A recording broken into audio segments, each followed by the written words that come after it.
morning. It's Sunday, June 14, week 2 of growing season, a time when we are reflecting on how we can grow as people, how we can grow spiritually.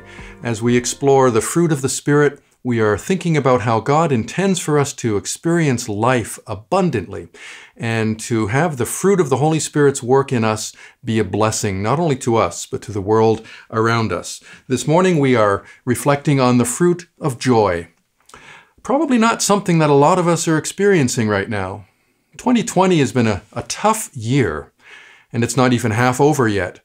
There's the global pandemic, of course, that has changed the world in so many profound ways, and more recently we are being reminded of how broken the world is as we are seeing evidence of racial injustice and economic disparity, violence and protests that are taking place in so many cities.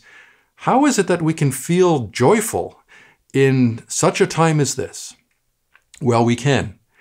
And in fact, we can experience abundant joy, which is what I invite you to reflect on with me this morning. We're going to follow the same structure today as we will throughout this series. We're going to think about the problem, the remedy, and the result. The problem, what is it that prevents us from experiencing joy or even understanding it? What is it that the Holy Spirit does to compensate for all of these obstacles and our human weaknesses? And finally, how is it that the particular fruit that we are looking at actually lives in a person and thrives in relationships with others? So to anchor our reflections this morning, I'd like to read some words recorded in John chapter 16. Jesus is talking to his disciples, and he's telling them about his impending death, something that made them feel incredibly sad and troubled. Let's listen to these words in John 16.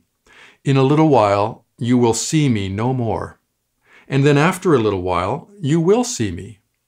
Very truly I tell you, you will weep and mourn while the world rejoices. You will grieve, but your grief will turn to joy.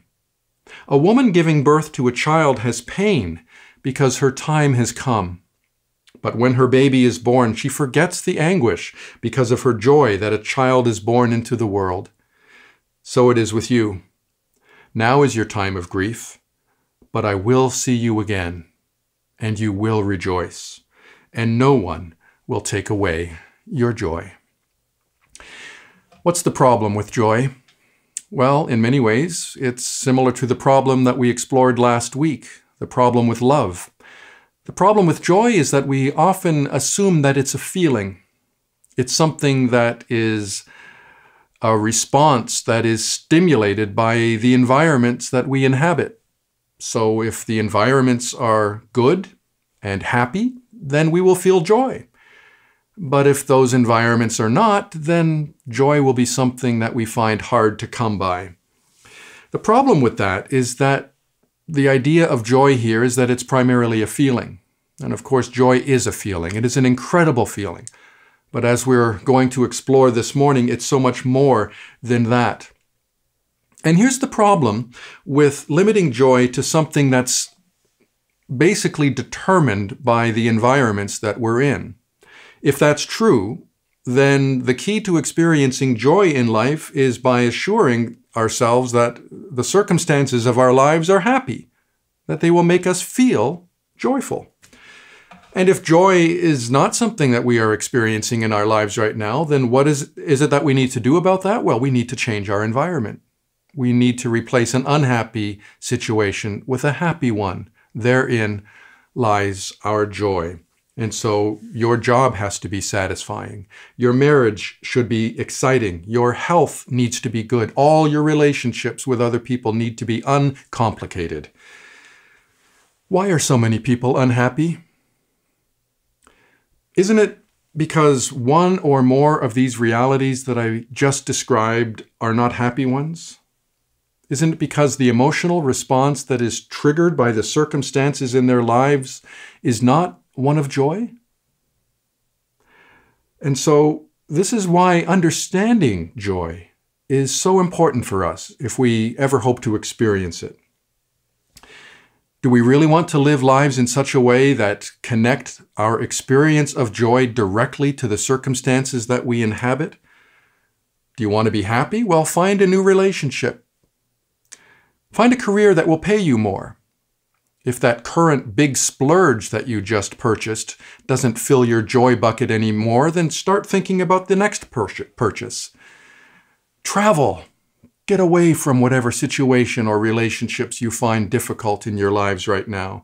There are many people who live their lives in exactly this way. And once you start getting into that mindset, you'll find that joy, the one thing that each and every person wants to experience, becomes increasingly elusive. Because here's the interesting thing about joy. You never find it by looking for it. It sounds paradoxical, but it's true. Joy is a byproduct, like so many other things, and the fruit of the Spirit, each of them in their own way exemplify how that is true. Joy is a byproduct. It's a feeling that we discover only after we've discovered something else. Some of the saddest people in the world are people who are always trying to find happiness. It sounds counterintuitive, but it's true. If you really want to be happy, you have to stop trying to find happiness, because you'll never find it. You might find some measure of joy, of course, but we will never be able to arrange all of the circumstances and situations in our lives in such a way that the only emotional response that we will have to them will be a joyful one. That's not how life works. And this is why joy is the fruit of the Spirit. It is what the Holy Spirit produces in us, creating something within us that it is impossible for us to find on our own.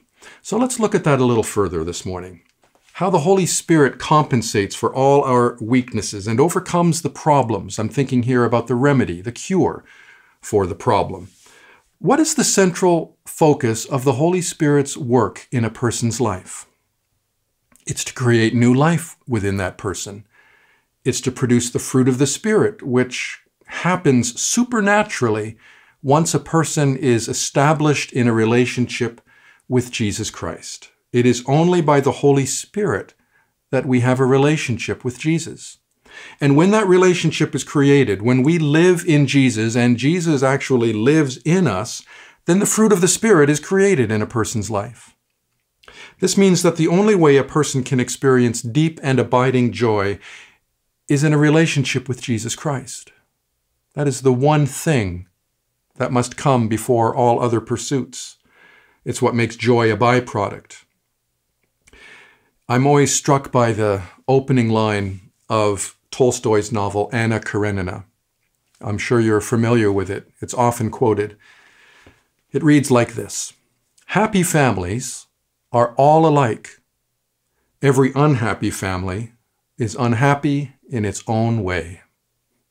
What's Tolstoy saying there? He's saying that there are all kinds of reasons for people to feel unhappy. There's no end to the reasons why we can experience disappointment and sadness in our lives. But there's only one way for us to experience happiness.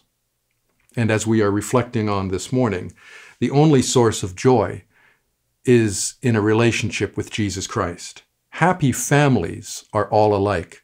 The only source of joy is in a relationship with Jesus. It is the fruit of the Spirit. It's exactly what Jesus was saying to his disciples in those words I read earlier in John 16.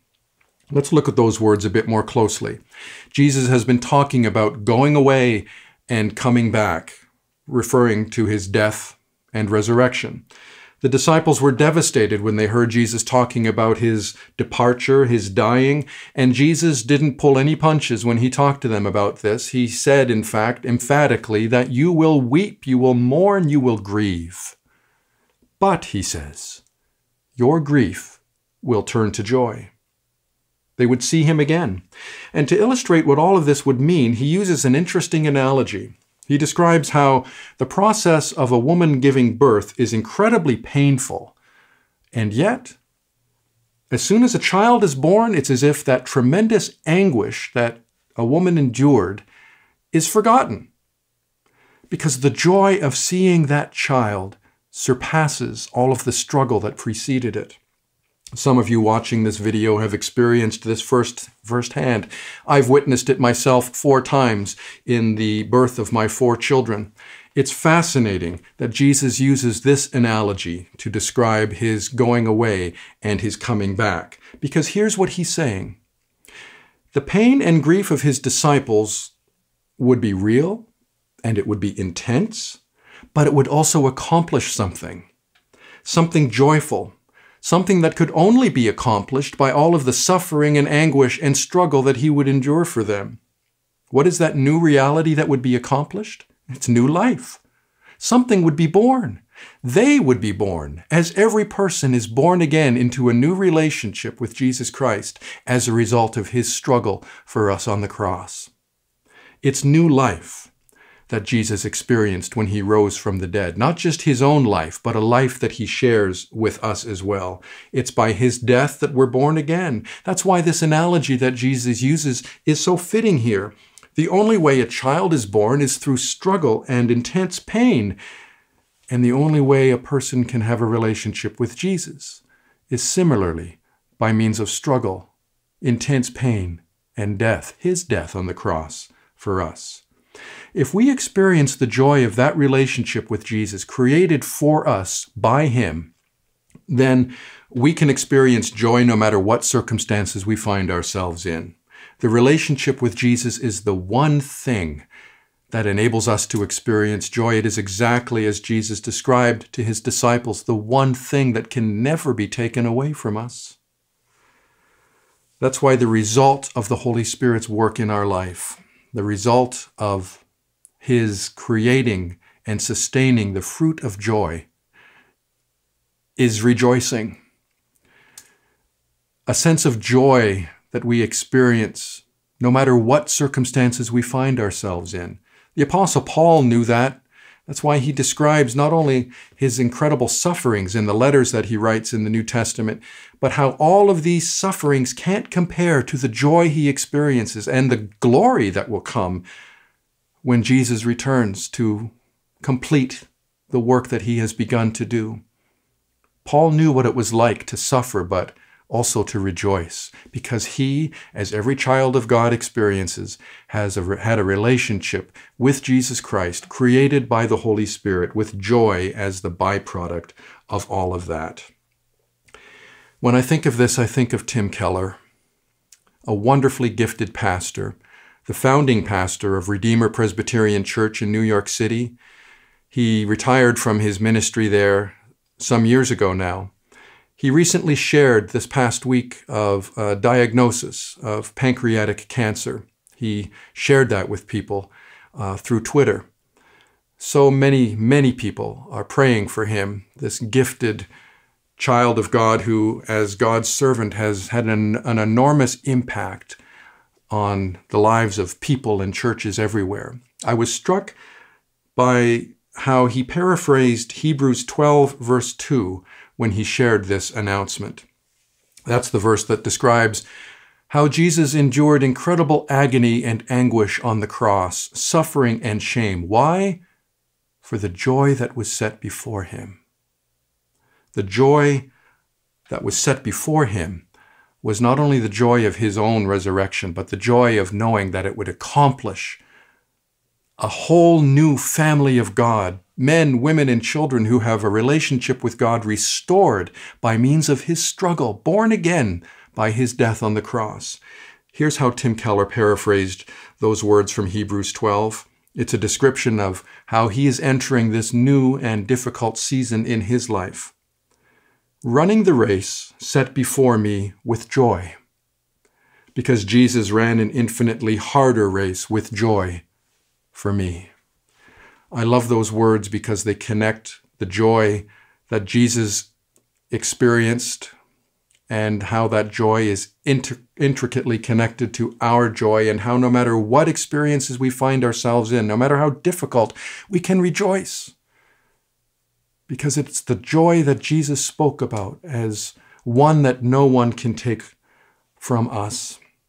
I hope you know that joy, the only real joy that no one or no situation can defeat. All we need to do is receive the gift giving up our fruitless pursuit of happiness and allowing the Holy Spirit to produce His fruit in us. We need simply to be filled with the Holy Spirit. Trust Jesus, love Jesus, rejoice in Jesus. This is our strength for life. The joy of the Lord, as I reflected in this past week's midweek video, the joy of the Lord is our strength. His joy is also our joy. I hope this message has enabled you to experience that a little bit more this morning. I hope that despite whatever situation you may be in right now, you experience the joy of knowing Jesus. Perhaps some of you are really struggling, not only because of this pandemic that we are all going through right now, but because of personal situations in your life that are difficult.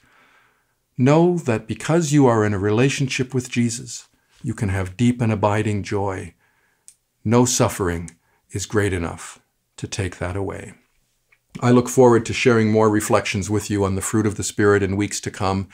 I expect that as we make our way through this series, we will appreciate more and more the goodness of God and how important it is to simply surrender ourselves to Him so that the fruit of the Holy Spirit can abound in our lives. Thank you so much for watching. Subscribe to our YouTube channel and encourage others to do that if you have not already done so. I look forward to sharing more messages with you in the future. In the meantime, be well and be blessed.